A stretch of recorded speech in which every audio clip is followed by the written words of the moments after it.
الاحوال اتبدلت. يعني الاول كنا بنقول ان الزمالك موقفه صعب جدا وتقريبا يعني شبه مستحيل.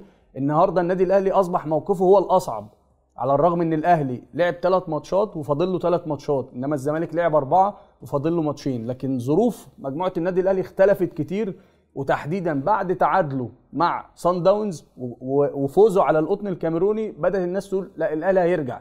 لكن مكسب الهلال على حساب القطن الكاميروني، وان هو وصل للنقطه رقم 9 واصبح صن داونز في المركز الثاني عنده 7 نقاط. فصن داونز انت رايح تلعبه على ملعبه وسط جمهوره وعلى ارضه، فالماتش مش هيبقى سهل. صن داونز عايز يحسم الجدل وعايز يحسم صعوده وتاهله من بدري، فهيلعب المباراه بكل قوه. هل النادي الاهلي مستعد للكلام ده بشكل كويس؟ ومحدش بقى يقول اصل الاصابات واصل الغيابات، لا الكلام ده مش موجود في النادي الاهلي على فكره. النادي الاهلي مختلف تماما عن الزمالك كمان. الاهلي عنده قايمه وعنده سكواد متكامل، 30 لعيب كلهم رجلهم في الملعب، وده نجح فيه مارسيل كولر من بدايه الموسم، ان هو يتعامل مع لعيبته بالكفاءه وبالاحترافيه الكبيره ان يوصلهم للمرحله دي.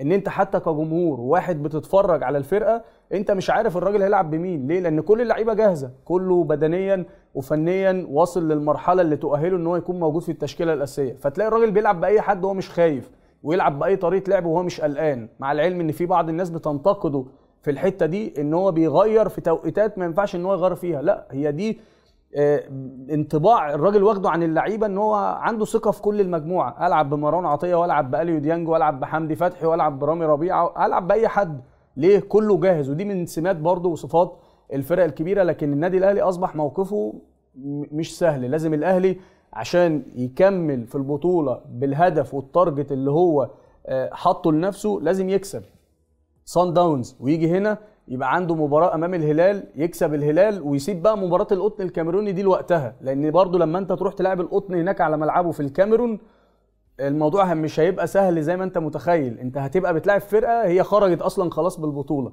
يعني ما عندهاش اي اهداف وما عندهاش اي طموحات، وبيبقى صعب قوي على الفرق ان اللي هي بتنافس على بطوله ان هي تلعب فرقه بالشكل وبالفكر ده. هو مش بقى على حاجه، فهيتعبك زي ما حصل معاك بالنسبه للمباراه اللي انت كسبتها هنا في القاهره. الشوط الثاني برضو لما الاهلي حس ان هو كسبان وبدا يريح شويه في الاداء، الفرقه اتجرأت عليك وبدات تلعب وبدات تتعبك الشوط الثاني تحديدا.